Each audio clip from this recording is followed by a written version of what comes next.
We're done! Congratulations! You now know the fundamentals of programming.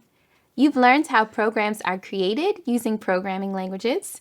You've been able to write source code and run it from your own computer. And you have a foundational understanding of the Python programming language. I hope you feel inspired to keep learning more. At this point, the best thing you can do is start practicing.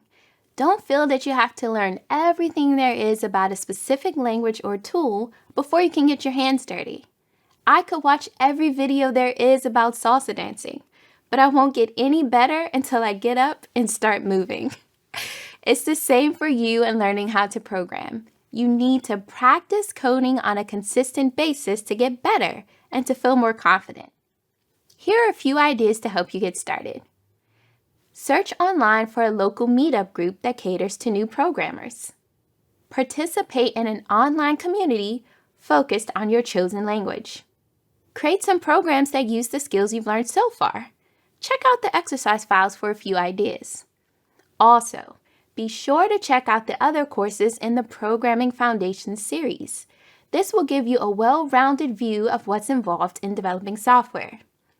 I really enjoyed putting this course together for you, and I wish you much success on your coding journey.